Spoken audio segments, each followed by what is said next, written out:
నమస్కారం ఫ్రెండ్స్. ఈరోజు మనము హిస్టరీ గురించి మాట్లాడుకుందాం. స్టాక్ మార్కెట్ యొక్క హిస్టరీ ఎప్పుడు స్టార్ట్ అయింది, ఎలా ఉంది అనేది. మనము బిఎస్సి అనేది చూసుకుంటే బాంబే స్టాక్ ఎక్స్చేంజ్ దాదాపుగా 1875లో ఇది ఎస్టాబ్లిష్ చేయడం జరిగింది. దాని తర్వాత చాలా మార్పులు జరిగాయి. సో దాని తర్వాత 1992 హర్షద్ మెహతా స్కామ్ తర్వాత 1992లోనే నేషనల్ స్టాక్ ఎక్స్చేంజ్ కూడా ఇంట్రడ్యూస్ చేయడం జరిగింది 1992. సో ఈ రెండింటి ఒక మేజర్ డిఫరెన్స్ చూద్దాము.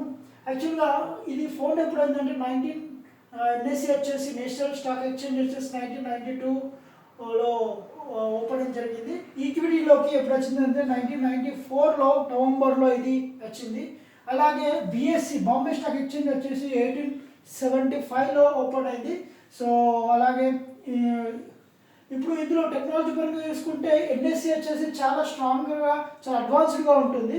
అదే బిఎస్సి వచ్చేసి కొంచెం ఓల్డ్ అప్డేషన్ వర్షన్లో ఉంటుంది. అదే వాల్యూమ్ చూసుకుంటుంటే ఇందులో హై వాల్యూమ్స్ ఉంటాయి ఇందులో నేషనల్ స్టాక్ ఎక్స్చేంజ్లో. అదే మోడరేటెడ్గా అనేది బిఎస్సిలో ఉంటుంది. అదే లిక్విడిటీలో చూసుకున్నప్పుడు కూడా ఎన్ఎస్సిలో చాలా హై లిక్విడిటీ వాల్యూమ్స్ ఉంటాయి. అదే బిఎస్సిలో చూసుకుంటే లో లిక్విడిటీస్ కంపెనీస్ కూడా ఉంటాయి. అదే ఇండెక్స్లో చూసుకుంటే మనం దీన్ని ఎన్ఎస్సిని నిఫ్టీ 50 తోటి కంపారిజన్ చేస్తాము. అలాగే బిఎస్సిని సెన్సెక్స్ తోటి కంపారిజన్ చేస్తాము. దాదాపుగా ఎన్ఎస్సిలో 2000+ కంపెనీస్ లిస్ట్ అయి ఉన్నాయి. అదే బిఎస్సిలో 5000+ కంపెనీస్ లిస్ట్ అయి ఉన్నాయి. ఇందులో చాలా కంపెనీస్ కూడా ప్రాపర్గా వర్క్ కూడా చేయట్లేదు. సో మేజర్గా ఎన్ఎస్సిలో 2000+ కంపెనీస్ అనేది ప్రజెంట్ ఉన్నాయి. సో అలాగే ఇప్పుడు మనం ఎగ్జాంపుల్గా హెచ్డిఎఫ్సి బ్యాంక్ గురించి మనకు చాలా తెలుసు కాబట్టి ఇప్పుడు హెచ్డిఎఫ్సి బ్యాంక్ అప్పుడు ఎప్పుడు ఓపెన్ అయింది, ఎలా ఉందో ఒక చిన్న ఎగ్జాంపుల్గా చూద్దాము. సో హెచ్డిఎఫ్సి బ్యాంక్ ఐపీఓ వచ్చేసి 1995లో వచ్చింది. సో 95లో వచ్చినప్పుడు ఫేస్ వాల్యూ ఉండేది అప్పుడు 10 రూపాయలు మాత్రమే ఉంది. ఇది ఓపెన్ అయినప్పుడు ఎంత ఉండే 1995లో 10 రూపీస్ మాత్రమే ఉండే. ఇప్పుడు ఒకవేళ ఒక ఎగ్జాంపుల్గా తీసుకున్నాము.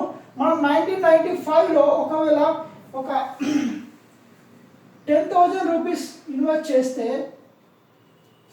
ప్రజెంట్ 2020-26లోకి కన్వర్ట్ చేసుకుంటే షేర్స్ దాదాపుగా 5 lakh షేర్స్ వరకు వచ్చే అవకాశం ఉంది. అంటే ఆ రోజు మనం పెట్టినప్పుడు 1000 షేర్స్ వచ్చాయి. అది 1:1 రేషియో కింద ఎప్పుడు డివిడెండ్ వస్తూ డబుల్ అయ్యి దాదాపుగా ఒక కొన్ని ల్యాక్స్ షేర్స్ వరకు మనకు ప్రజెంట్ ఆ 10,000. ఈ 10,000 ఒకవేళ మనం 1995లో 10,000 రూపీస్ ఇన్వెస్ట్ చేసి ఉంటే ఇప్పుడు దాదాపుగా దాని వాల్యూ వచ్చేసి 50 to 60 crores అయ్యే అవకాశం కూడా కనబడాయి. సో ఇంత వాల్యూమ్ అవుతుండే ఇప్పుడు ప్రజెంట్ మార్కెట్లో చూసుకుంటే. సో ఇలా ఉంటుంది షేర్ మార్కెట్. సో షేర్ మార్కెట్లో మనము డబ్బులు పెట్టాలి అంటే ఈక్విటీలో పెట్టినప్పుడు మాత్రమే ఎక్కువ మన డబ్బులు వచ్చే అవకాశం కనబడుతుంది. సో మీరు ఎప్పుడైనా సరే షేర్ మార్కెట్లోకి రావాలనుకుంటే ఐపీఓలు కొనడం కానీ లేదా కొత్తగా వస్తున్న కంపెనీస్ గురించి రీసెర్చ్ చేయడం కానీ ఇలాంటివి చేస్తే బెటర్. సో ఇది ఇన్ఫర్మేషన్ ఫ్రెండ్స్. నేను బేసిక్గా చెప్పాను. So basic information about of NSC and BSC. So ఇది స్మాల్ ఇన్ఫర్మేషన్ అండ్ హిస్టరీ. ఈ వీడియో మీకు నచ్చినట్లయితే లైక్ చేయండి, సబ్స్క్రైబ్ చేయండి. ఇక్కడ నుండి మన ఛానల్లో రోజు 1 లేదా 2 కంపెనీస్ గురించి డిస్కషన్ అనేది స్టార్ట్ అవుతుంది. సో మీరు ఏదైనా కంపెనీ గురించి మీరు చాట్ బాక్స్లో ఇస్తే ఇట్లా మేము ఆ కంపెనీస్ కూడా రీసెర్చ్ చేసి మీకు ఇన్ఫర్మేషన్ ఇవ్వడం జరుగుతుంది.